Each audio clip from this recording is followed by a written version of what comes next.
Okay, we are live. Great. Welcome and thank you for joining us today for creating a crisis plan for youth with mental health needs. While professionals are more than welcome to attend this workshop, please know it is geared toward parents. Tomorrow you will get a link to complete a survey. Please do take a few minutes to give us feedback on this workshop, as we are always looking to improve and make sure we are providing the information families need to support their youth with mental health needs. That follow-up email will also include additional links to resources.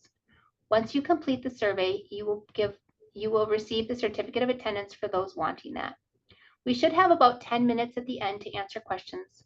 Please feel free to put those in the Q&A as they arise, and we'll circle back to them at the end. My name is Laura Jean. Next slide, sorry. My name is Laura Jean. My pronouns are she, her, and I will be facilitating this session with my coworker, Karen. I've been at Pacer Center for over 5 years working with the Children's Mental Health Project. I have a background in child psychology and public affairs. I am also the parent of 2 teenagers who both have disabilities and mental health challenges. Hi, welcome. My name is Karen Malka. I'm also on the Mental Health Project. I've been at Pacer for a little over 2 years. I have a background in education, and I also have 2 daughters who live with mental health challenges. Next slide. First, we are going to talk about what do we mean by crisis and wellness. Next, we'll discuss what developing a crisis plan based on the principles of wellness and recovery looks like. We will also cover the importance of understanding behavior, such as communication, assumptions about behavior, and person-centered principles in crisis planning. Last, we will address how the individual education program and crisis plans can help support youth with mental health needs. Next slide. First, let's define wellness and crisis and talk about what they both look like for youth with mental health needs and behavior challenges. When we hear the word crisis, what images come to mind? Depending on our personal experiences and perhaps our professional training, we may have very different opinions of what constitutes a crisis. A crisis situation is also defined for us in different settings. Schools have developed a student code of conduct and other rules that specifically outline the expected behavior of the student population.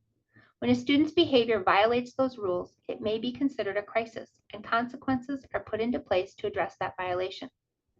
In the community, we have laws that govern our behavior, and when those laws are not followed, it may be considered a crisis that results in legal consequences. Even at home, we have unwritten limits and behavioral expectations that, when violated, may be considered a crisis that needs immediate response and sometimes consequences. Whatever your understanding of what a crisis is, most of us agree that a crisis includes a safety concern or risk that needs to be addressed right away. I like this quote here by NAMI, the National Alliance on Mental Illness. A mental health crisis is any situation in which a person's behavior puts them at risk of hurting themselves or others, and/or prevents them from being able to care for themselves or function effectively in the community. That could include verbal or physical aggression, but keep in mind crisis situations could also arise when we have youth who completely withdraw. When we get calls for a student who is school avoidant or has difficulty getting to or staying at school, who may be withdrawing from family and friends and enjoyed activities, that can also be considered a crisis. We know for school staff, ensuring the physical safety of students is paramount, but we also don't want to overlook that there are other situations that might be considered a crisis, especially when we have those students who are withdrawing and unable to care for themselves as they otherwise could outside of that crisis situation, or who may not be able to function well in the community.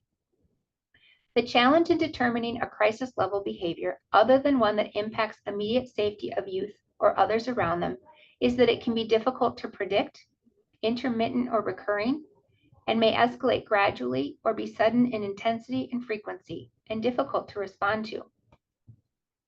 It is also important we look at what wellness looks like. What exactly is wellness?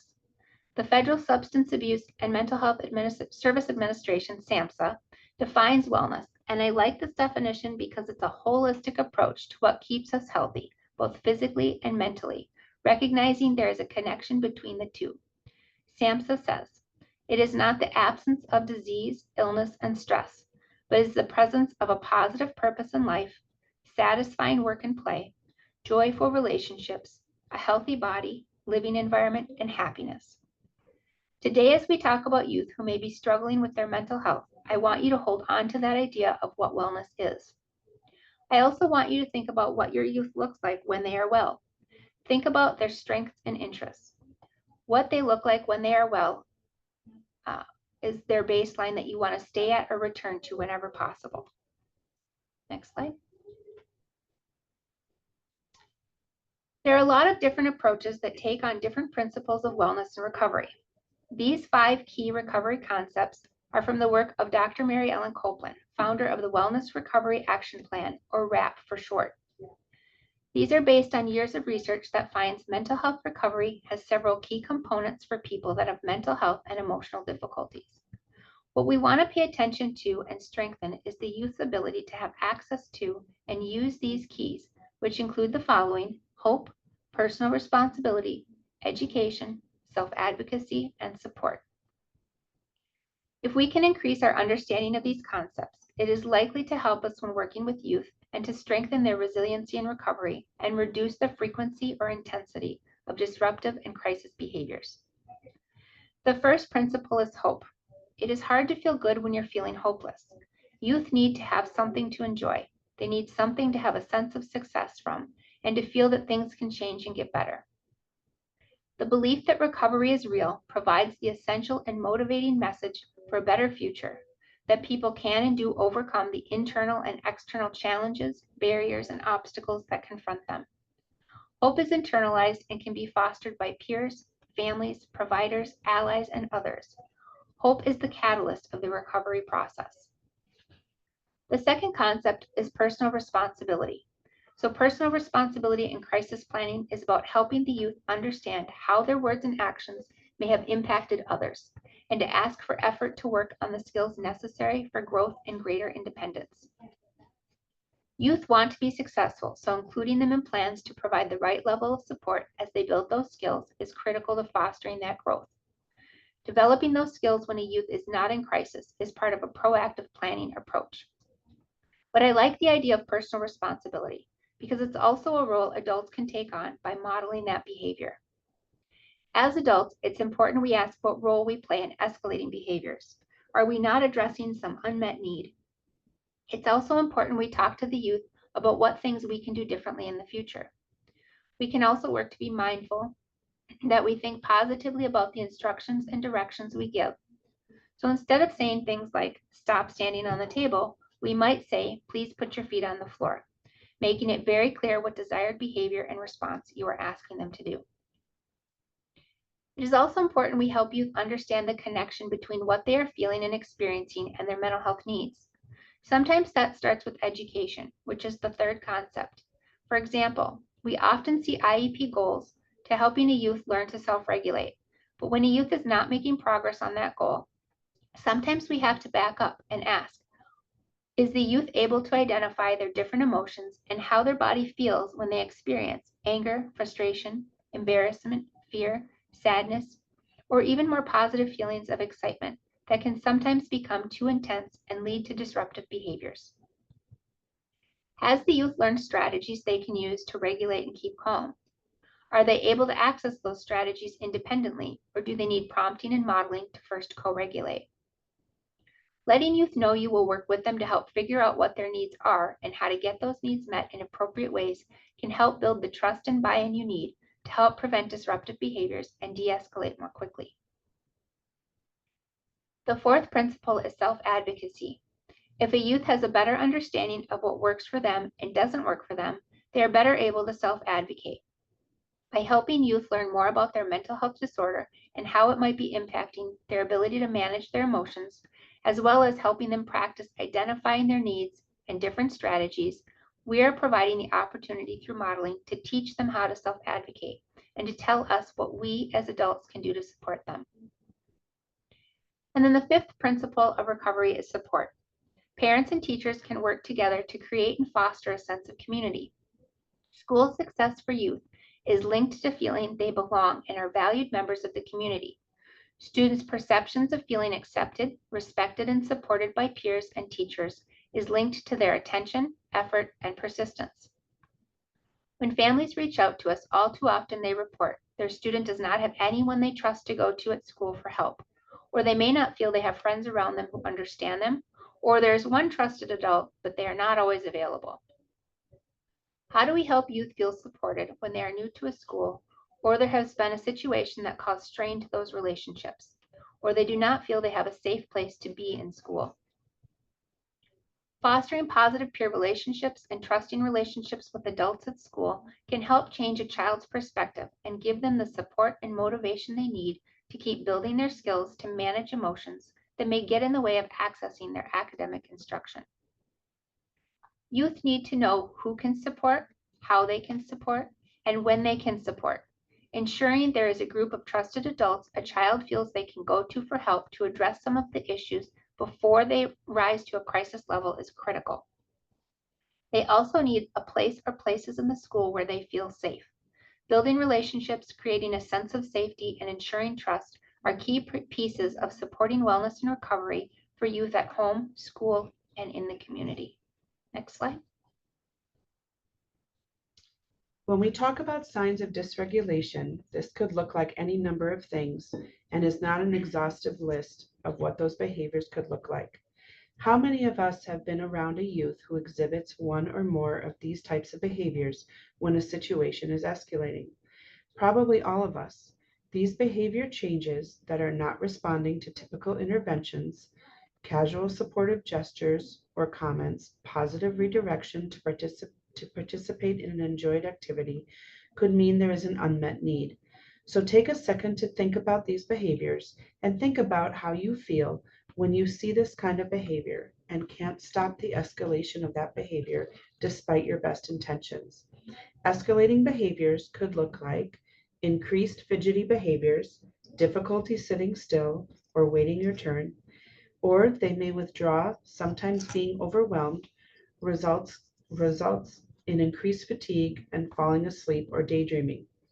They may struggle to express emotions in expected ways, or they may make noise, whether they are verbal or nonverbal. Sometimes a dysregulated youth will make grunting, growling, or high-pitched sounds to communicate that they are having difficulty. They may become verbally aggressive, using inappropriate language, and sometimes making threats towards themselves or others in their moment of distress. Or if they tend to withdraw, they may stop participating, be unusually quiet for themselves, have difficulty starting conversations, engage with and complete schoolwork, or struggle with peer interactions such as sharing and taking turns, or accepting being told no, or redirection to what they are expected to be doing. Or they may become more impulsive, have difficulty keeping their hands to themselves. They may demonstrate minor destruction to property, such as tearing up papers and throwing them, or bigger actions, such as throwing more dangerous objects or striking others without thinking through the consequences. Now, the reason I want you to think about how you feel is because the way we feel about behavior and the way we understand it influences how we respond. At home, this could result in needing to call for crisis support, police, or going to the emergency room. In school, these behaviors can have a significant impact on performance, school engagement, and social interactions. For older students, it may increase their risk of dropping out or getting involved in the justice system. So this is why it's important to be proactive in addressing the behaviors and unmet needs. In a crisis, youth are relying on others to help them. While their behaviors may feel and look threatening, the youth needs to know that they have an adult who has their back and who can make decisions that will support their recovery and return to wellness. Youth can be very resilient when the important adults in their lives believe in them unconditionally and hold them to high expectations. Unconditional belief in youth does not mean we do not hold them accountable. It really means that the adults in their lives are not going anywhere and will help to guide, instruct, and support youth even during their most difficult times so that they can feel security and confidence. Then, when the crisis is over, the youth is once again able to make healthy and safe decisions for themselves. It is when they are in recovery that we can help them process the situation and do some problem solving. Together, you can think about how to better meet needs and prevent escalation or create steps to successfully de-escalate next time. Next slide. We all have our own certain ideas about what behavior means based on our own behavior and behavior expectations. A teacher or school staff person who sees a student violating a school rule may think they are just choosing not to follow the rules, rather than considering that maybe they can't. Sometimes, even when we have information about youth, we first consider consequences rather than positive supports to address the behavior. We all also have different ideas about what causes behaviors, and that might lead to different kinds of interventions. A teacher who has grown up with an anxious sibling or parent may have more insights than one who has not had that exposure. The training we may have had in our professional lives may also impact how we manage or work to change behavior. You might want to ask yourself, does the behavior annoy or frighten you? Does it challenge your authority? Do you feel disrespected? Again, how we perceive what is happening is a strong motivator to how we respond to what we are experiencing. It may take courage and determination to be willing to consider looking at those challenging behaviors in a new and different way. It may be difficult not to take some of these intense behaviors personally, and we may find them triggering for us adults, making it challenging to respond in a way that doesn't inadvertently escalate the youth. It, it may also be met with resistance from others around you who are unwilling to consider that when a youth's behaviors result in a crisis, this may not reflect failure on the part of the youth. While not one way is wrong or right, it is important to keep these basic assumptions in mind as we view the impact that a youth's disability has on behavior at home and for school success. If the behaviors are meeting a need, there is no incentive to change those behaviors. A youth may continue to use a behavior even if that behavior is maladaptive. Youth do not start their day planning to be in crisis. Unmet needs, unresolved issues, and sometimes unexpected triggers can escalate into crisis level behaviors without warning. We know with some youth we can see things unfolding and may be able to recognize smaller behaviors that tell us they may be struggling to regulate, allowing us to respond and help support them with positive feedback, checking for understanding, or redirecting to use a strategy known to help. But for some youth, those triggers can be sudden and difficult to predict. That's why, again, it's important to go back and think about what some of these stressors are that might be getting in the way and causing those difficult behaviors. A couple of other important considerations. When thinking about developing a crisis plan, take time to first consider this. Instead of asking, why won't the youth use the preferred behavior? Consider first, why can't the youth use the preferred behavior? Reframing this simple question might help you think about the behavior as communication for an unmet need. It also leads us to think first about how to support or instruct a youth to use a replacement behavior that helps them get that need met. It may help us respond by being instructive and supportive rather than falling back on consequences and punishments. As an adult, it can be difficult for me to feel like there is something I can do if I'm assuming I have a youth in front of me who just won't do something. But if I ask the question, why can't they? It's inviting me as an adult to intervene in some way. Remind yourself that behavior is communication. Behavior has meaning.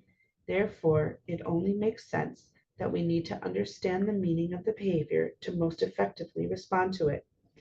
If we want to move away from the negative trajectory that disruptive behaviors can create, we need to develop plans that are more proactive and less reactive. Remembering that the behavior that you see is most likely not telling you what is needed is the best place to start. Next slide. How do we support autonomy when working with youth to create crisis plans? Let's talk briefly about person-centered principles. These principles are based on person-centered thinking, which is a philosophy in working with someone who has a disability, using tools and planning in a way that helps give positive control and self-direction to that person. The first person-centered principle is people have a clear and shared appreciation of the talents and capabilities of the focused person.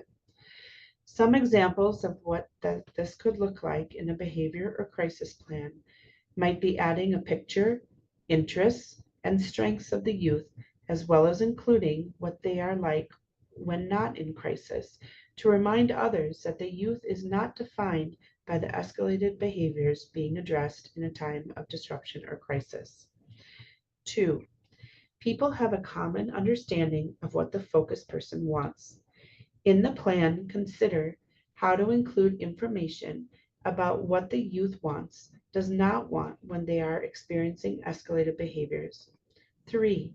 The group involved agrees to meet regularly, review activities, which is important in allowing your youth a chance to be heard, provide feedback, talk about what's working and not working, and consider what's important to and for them. The fourth example of person-centered principles has to do with including an individual in the group who will ensure that the individual's interests are being met. This includes ensuring that the youth is involved in the planning process and in the implementation of the plan. Fifth, this is an ongoing process as youth grow and change.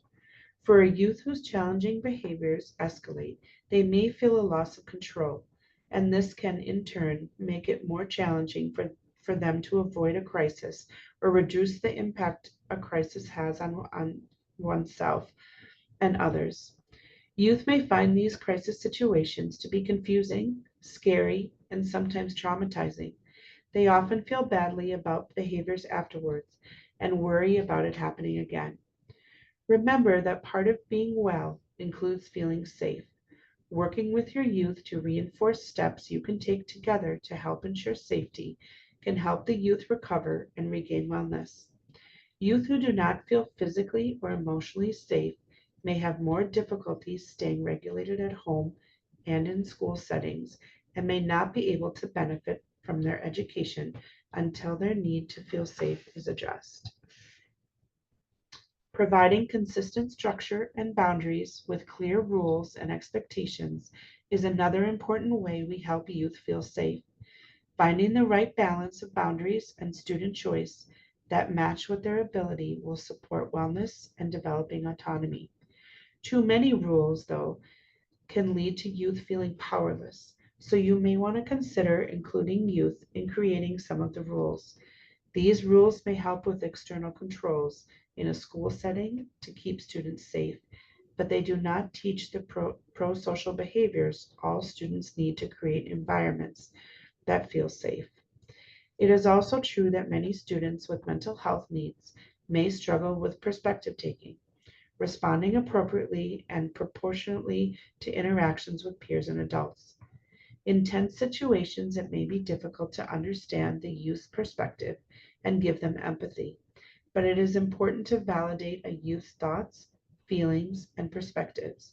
We are not in their shoes, but when the youth know you truly care and are trying to understand them and encourage them to make positive choices through their day, we are providing necessary opportunities for autonomy and wellness. Validation does not mean agreement. It does pave the way for working together, building trust, and finding compromises. Next slide.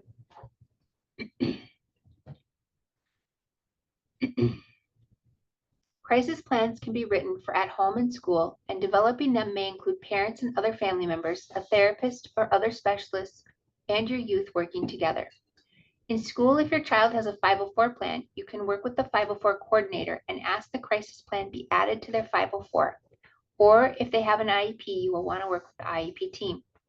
For students with IEPs who already have behavior intervention plans, the crisis plan is typically listed at the end with clearly defined steps of what happens next, depending on the behaviors.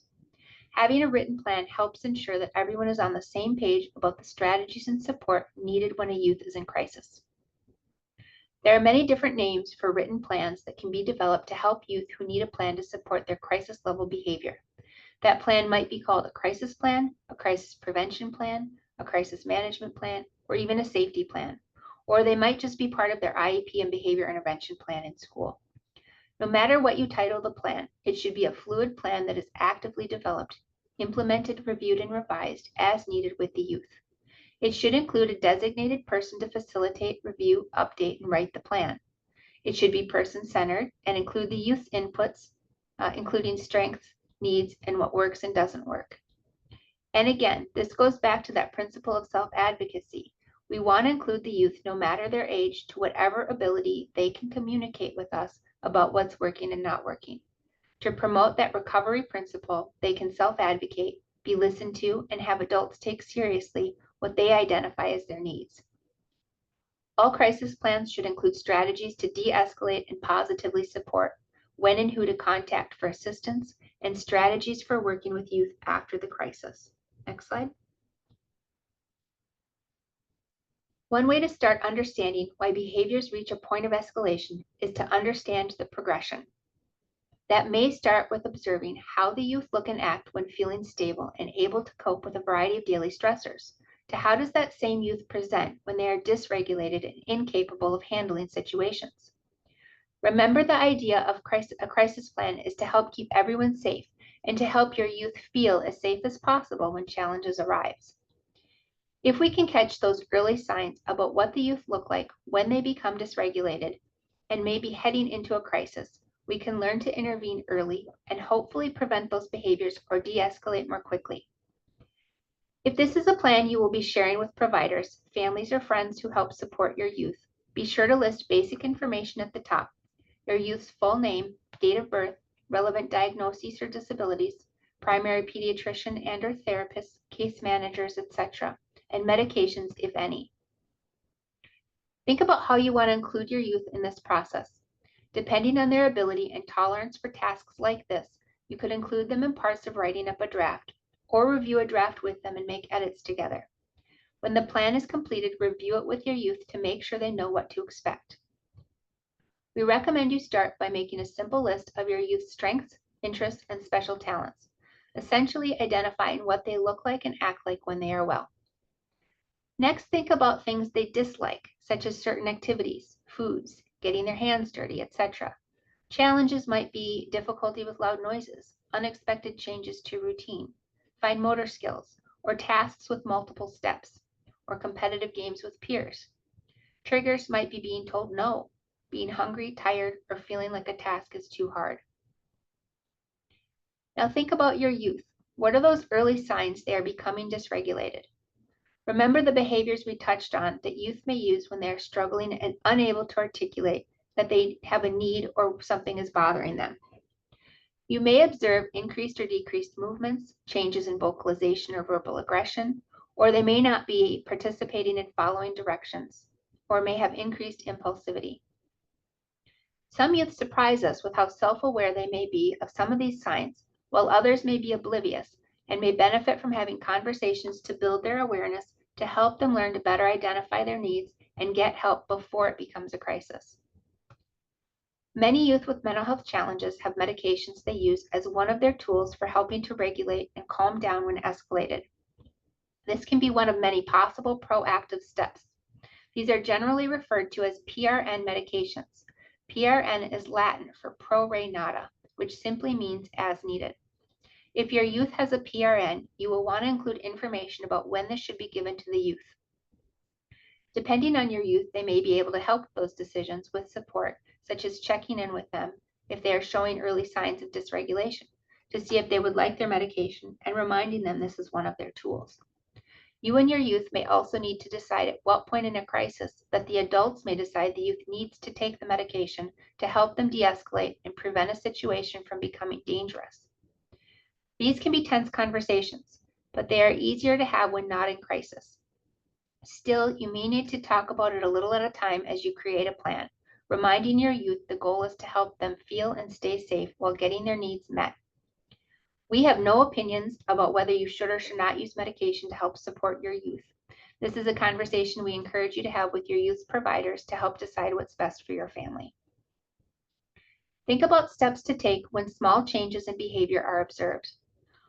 Our youth become dysregulated more often than they go into crisis. Observing those signs of dysregulation and what youth may do to stay regulated is a great way to work together to identify how to help. Sharing what you observe and asking for feedback from your youth is a great way to talk about what you see without judgment, so they feel safe talking about this. An example, I could hear you were getting frustrated with your little brother and snapping at him when he touched your stuff. But then I heard you take a nice deep breath and ask him nicely not to do that again. Was this easy or hard for you? You did a great job handling that situation. In this example, the youth were able to handle the situation and move on. For some youth, these incidents can be more dysregulating, or it's a handful of these types of incidents in a day that add up, leading to trouble staying calm. So you might decide that when you hear or see they are distressed or frustrated, you will check in with them and remind or prompt them to take a few minutes to use a calming strategy, or rule out other unmet needs such as hunger, something easy to address that will help them better cope with stressful moments in their day. Now make a list of some of the strategies you know work for your youth that or other ones they are willing to try to see if it will help them de-escalate. You may want to list a few things your youth can do successfully independently, coloring, movement breaks, or activities, and some activities that require adult support and connection. This could be anything from having a snack together, sitting or swinging together, reading, playing a game, or going for a walk. Sometimes these activities feel counterintuitive when a crisis arises from a youth not doing what is expected of them. It can be challenging to have firm boundaries if the crisis is related to them not being allowed to do something they wanted to do. You might worry you are reinforcing behaviors you don't want to see. But generally, if you are giving them a couple of appropriate choices, not necessarily the one they wanted, of things they can do alone or with you, these are great ways to support a youth who is struggling. Think about this as a time where your youth needs help to co-regulate and feel safe and connected so they can get back to wellness. It might be that your youth isn't allowed to play video games until their homework is done, but the homework feels too hard and overwhelming, so they are refusing to try, even with your help. You can reinforce that whether they do homework is up to them, but to have privileges is up to the adults. While they may not want to play a game or spend time with you, you can try reminding them it's just a way to take a break and regain wellness, so you can try to come up with a plan or compromise related to the homework or whatever the issue is to try and move forward while keeping everyone safe and calm. If the behaviors continue to escalate, continue to offer positive alternatives the youth typically enjoys. At this point, it might also work best to limit conversations. Too many verbal questions or demands can further escalate a youth, as it's difficult to access that part of their brain when they are upset. Your plan may outline when their choices become further limited until they can engage in an activity that will help them calm down. While youth aren't typically happy with having more limits, knowing ahead of time that certain behaviors such as throwing things, shouting, or making verbal threats, whatever your family decides the boundary is, will result in restricted choices or even consequences, can help reduce some of the anxiety the unknown can create. If your youth's behavior continues to intensify, your family or team will need to determine if, when, and how to intervene. Some families may intervene with a youth to address immediate safety concerns. Example, placing a pillow between a youth banging their head and what they are banging their head against, or blocking them from areas of your home that may have sharp or more breakable objects, or if you feel you need to put hands on them to stop them from hurting themselves or others. These are always difficult and frightening experiences for everyone involved. Let your youth know you never want to put hands on them unless it's to hug or help them. Determine when you will call for help and who you will call. This may all depend on their age, size, the strength of your child, how quickly things escalate with the behaviors, and how dangerous the behavior is, as well as your own health and ability level. If you are not sure when it is appropriate or necessary to get help, talk with your provider or a crisis counselor. You will need to decide when it is appropriate to call another person to support. If you have another family member or friend who helps support your youth, you will want to identify when in the trajectory of a crisis you call them to help. Likewise, you will need to decide at what point you call the crisis line 988. Remember, your youth can call that number anytime, and you may want to list that as a strategy to use. Reminding them they can talk to someone other than family at any time can help. You may try calling on their behalf when struggling to know what to do next or how to help. Even if you are not sure how they can help, or if your youth refuses to talk with someone, sometimes having your youth hear you talk to them and walk you through the next possible steps can be really helpful. The crisis line can help determine if you want to connect with and request a mobile crisis unit come to your home or public location where you are, or you can call the mobile crisis unit directly. If you don't have that number, the 988 staff can help locate that for you, or you can find more information about that on your county's website. They can also help you determine if you need to take your youth to the emergency room. This typically only works if the youth is willing to go, or you and your youth may predetermine at what point a trip to the ER is the next step as part of your plan. Crisis support can also help you decide when to call 911.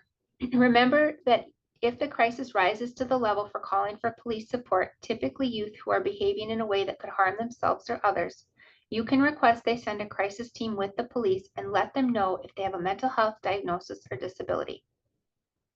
If you think you may ever need to call the police, we encourage you to create a snapshot of basic information about your youth, and if comfortable with police, go to the station, meet some of the officers who serve your community, and share the snapshot of information about your youth. If this would be helpful for your youth, bring them with to meet the police. For some youth that this will be helpful in reducing that anxiety of not knowing what to expect. We understand everyone has very different comfort levels with police, and if you are part of a marginalized group, you may not feel like this is a safe option for your family. In that case, we recommend working with your other support providers to help you come up with plans that will work for your family if a crisis rises to this level. After the crisis is over and your family have had some time to recover, and we know this can take hours or days depending on the level and duration of the crisis, you may want to debrief with your youth. Talk about what went well and what you could both try different next time they are feeling dysregulated.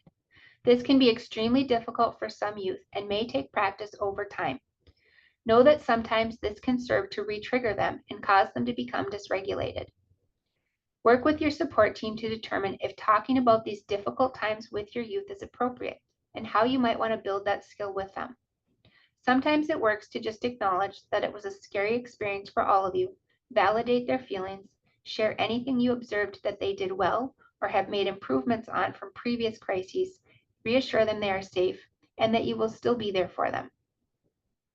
You might be able to suggest a different strategy to try next time. If you made mistakes or said things out of anger, fear, and frustration, apologize and let them know how you will work to do better next time too. This can help build trust, safety, awareness, and reinforce those positive coping skills. Including your youth in this planning and starting with the positives about their strengths and interests can help give them hope things can get better.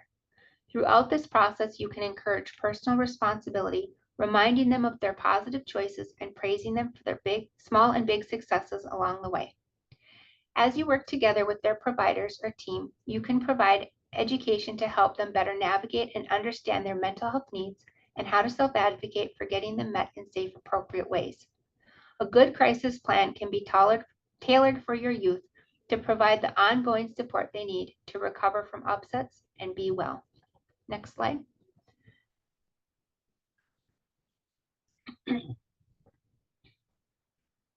A student who needs a crisis plan in the school setting may also benefit from a 504 plan or a special education individualized education plan. 504 plans are sometimes more common for students with more internalized mental health challenges, but they may still need or benefit from a crisis plan to address anxiety that leads to panic attacks or self-harm in the school setting, so staff know how to accommodate and support the student and when to notify parents or call for help. If you think your youth needs more support than accommodations and needs help building skills to better access their education, you may want to request an IEP evaluation. Often youth with an IEP may already have a positive intervention plan if they have behaviors that disrupt their learning. adding a crisis plan to a positive behavior intervention plan can help ensure the team is on the same page for the steps to take if behaviors escalate, causing significant disruptions or safety concerns. If a youth has challenges with behaviors at school, the IEP team can address those needs by using the information from a functional behavior assessment to develop a proactive and preventative plan that helps reduce and/or eliminate the challenging behaviors getting in the way of the student's learning. Positive behavior intervention plans are planned interventions that take place before the onset of behavior problems, before escalation of those behaviors, or to prevent the behaviors from reoccurring. Youth's behavior is largely dependent on the behaviors of others. How adults intervene to stop or change a behavior gives youth cues about whether to try the same behavior under similar circumstances. When a general response to misbehavior is punishment, without understanding why the behavior occurs in the first place, it is not possible to know whether the behavior being exhibited is positively reinforced. Consequences for behavior, whether positive or negative, must be personally meaningful to a child to reinforce or suppress that behavior. If it is possible to identify events in the environment that contribute to problem behavior, class size, teacher-child interaction, curriculum, medications, etc., it may be possible to modify those events sufficiently to inhibit or reduce the behavior. An important part of crisis planning includes thinking about the skills a youth needs to better manage their behaviors. What is appropriate for the adults to expect? One example, escalating and crisis behaviors often begin with the demands or tasks in the school setting.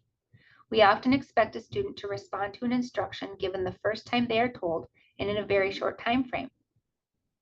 For students with disabilities, it's important to establish their baseline response time. Teams also need to consider their processing speed and receptive language skills. How quickly are they able to think about and understand what you just said? What accommodations and supports do we need to provide to help the youth stay regulated as they build those skills to reduce escalating behaviors? We might need to think about how we give instructions with everything from the tone of our voice to the way it is phrased, how many times that student needs to have it repeated, and how much time do they need before they are able to respond appropriately.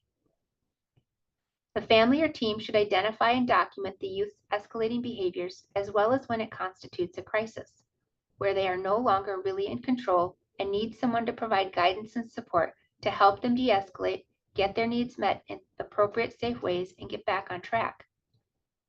What steps will be taken next? How can adults help a youth regain control in a way that is positive and supportive?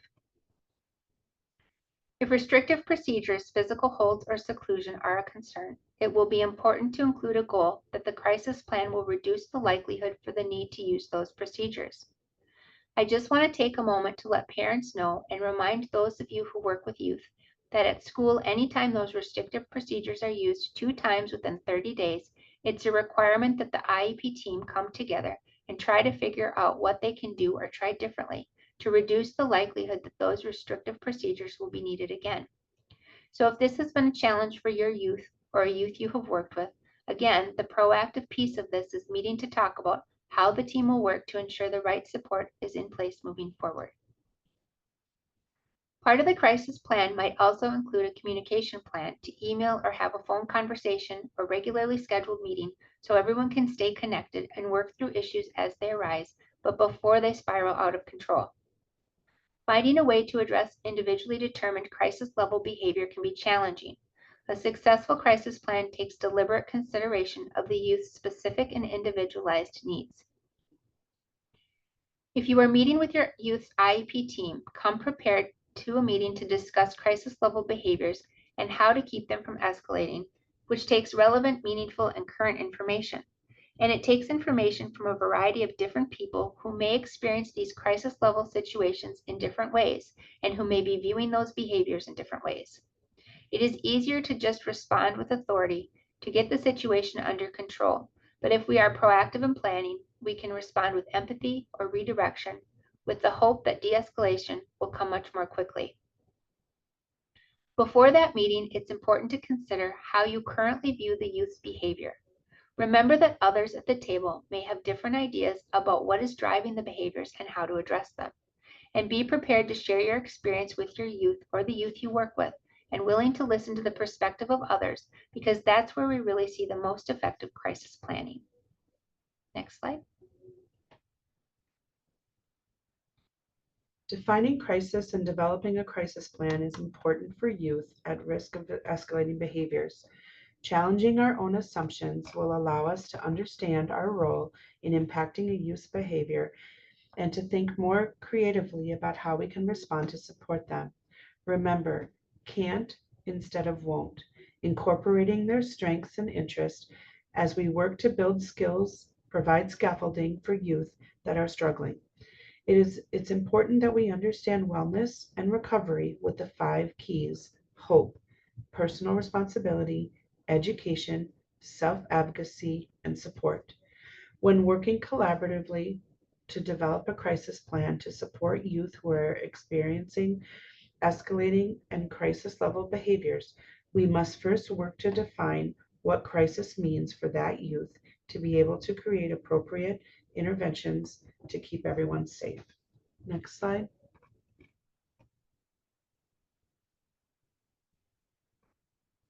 Thank you again for joining us. Please do look for the link to complete the survey with your feedback. We'll now take some time to answer questions.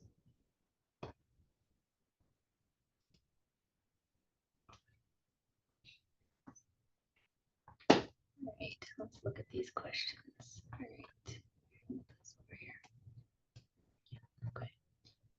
Can you address how you would come up with a mental health crisis plan for a student with autism? Would you do anything different or specific for this population? I don't know that I'd do anything different. I'd follow sort of that general outline. I mean, just think about it. There are specific nuanced pieces you want to make sure people know or understand about the behavior.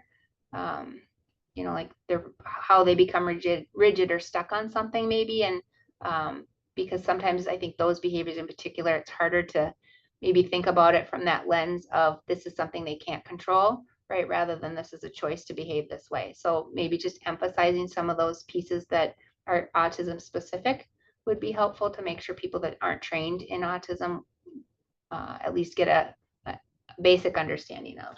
I think one other thing that stands out for me with the autism piece is looking at the sensory situations. Oftentimes those can be triggering if there's a lot of overstimulation.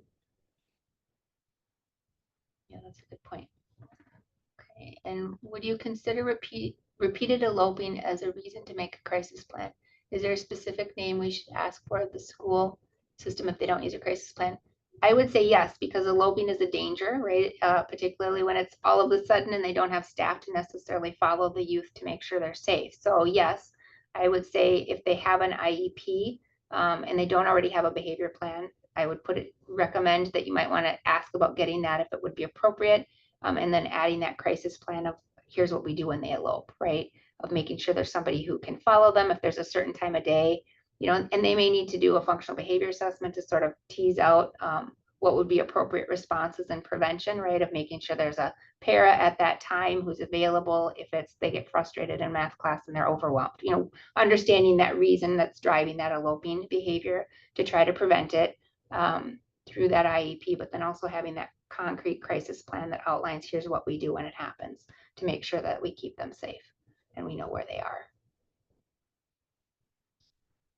And then how to convince schools it's an unmet need, often because they don't want to provide a service is a reason to blame the child or parents.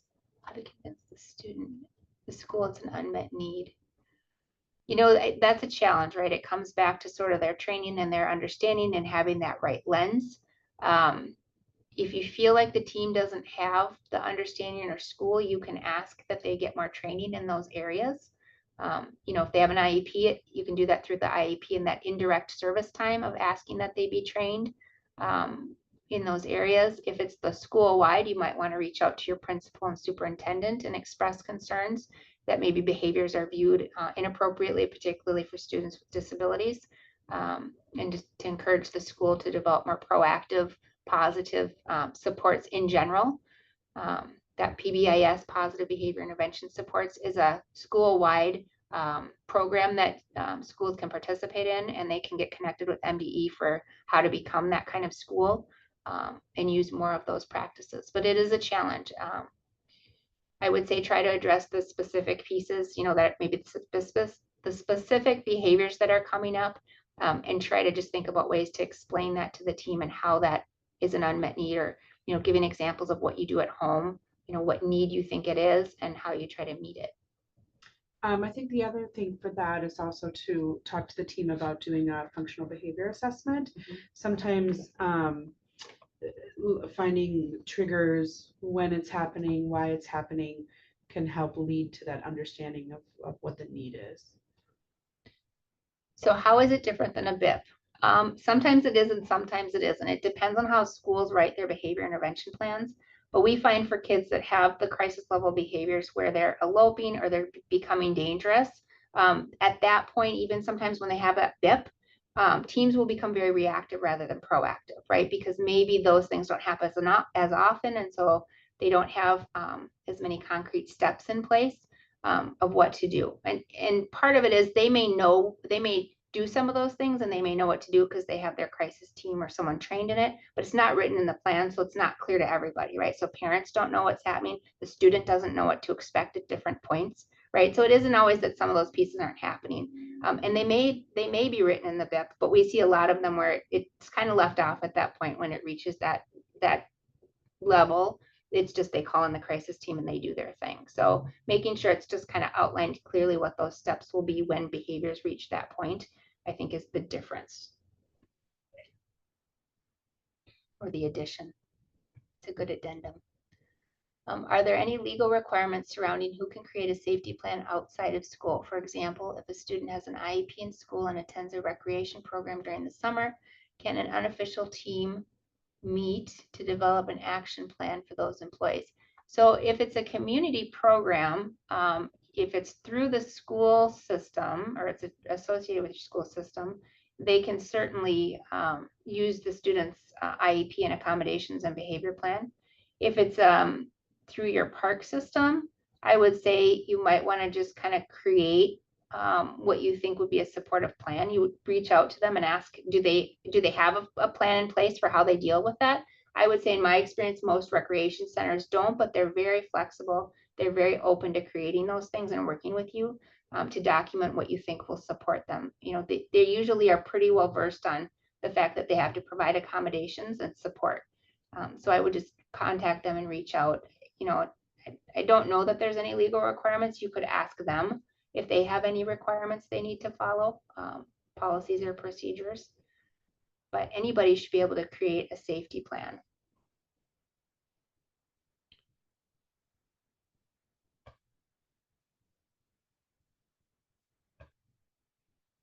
What parts of a crisis plan versus behavior plan do you share with different audiences? Example, schools, camp, school relays, respite. I guess that's up to you. And I guess it depends on how likely it is that some of those behaviors are going to happen in that setting, right? If you have a kid who mostly does the bigger behaviors at home and you're not really worried about big behaviors, I would say kind of more of a student snapshot that shows interests, strengths, things they don't like that might be challenges, and ways to support them is usually enough. If they do have some of those bigger behaviors, then you're going to want to share more, right, about what that looks like and at what point they might want to provide other supports or contact you, right, or call for help. It really just depends on, I guess, how likely that is to happen. I would say maybe maybe it's more likely with extended family who know your child better, right, that they're going to have some of those behaviors. So, and they're probably already a little more in tune with what goes on in your family. So sharing a little more is okay, but you certainly don't want to overshare, right? If you don't need to for play dates or things like that. But I always felt a little awkward about doing this, but I would call and make sure that this parent of wherever they were going on a play date with understood that my child had a disability, and they may just not understand instructions. So if they're doing something they shouldn't be, they probably just didn't understand what you were expecting of them. So, sharing whatever you think is important and relevant, and just encouraging those people to be able to call you if they have questions. So it's an ongoing conversation can be helpful. How and when do you engage your child in a plan, and specifically dissemination of the plan? Is it different for kids who have multiple spectrums, FASD? And it is different, right? Depending on their ability to kind of understand what you're talking about and their ability to tolerate being talked talking about some of those things is really hard, right? It can be really triggering for kids. They already feel bad about some of those differences that they know they have, that make things frustrating for them. So you kind of have to decide that what's right for your child. You could let them know, I would say, particularly if they're younger or have a more significant disability that you think makes it hard for them to be part of the discussion, is you might want to lay it out for them, do that draft, right? And then just say, hey, we're creating this plan so that we know how to better support you, and make it more about how the adults, right, are supporting the child, rather than these are the things you struggle with or have challenges about. It's to help us understand what we need to do differently to make sure you get what you need.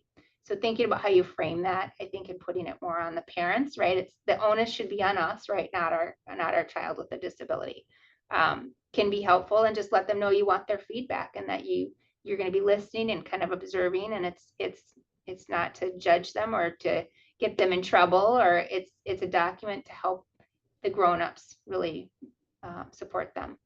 I think also, depending on the age of the child, sometimes talking to them about what their body feels like, and what makes their body feel better, and discussing things with those types of terms. Yeah, thinking about the terminology that's appropriate for their age and their ability level, right? But I will say, in general, it probably takes some trial and error to figure out, what works with your child. Can you provide an example of what this document could look like? I really wanted to get to that when we were creating this presentation, of just showing an example. And if we have time this summer, I will certainly do that and make sure we make that available. Right now, we don't have it. But, we do have a form for creating a crisis plan online, but it doesn't show you the example, but it kind of has those questions of the things to make sure you're including. I would say, it's a basic 1 to 2 page document, right, where you put that identifying information at the top, and then sort of answering those questions is a good starting point. And at some point, if we can, we will create a template to give you a better idea. Yeah, I'm going to receive some information with the. Right, but I mean, I wanted to create a sample like we did for the IEP process of an example IEP, and some of those other samples we've worked on this year, because I know I do better with that visual of what this could or should look like. So we will certainly work on that if we can get to it. Any other questions?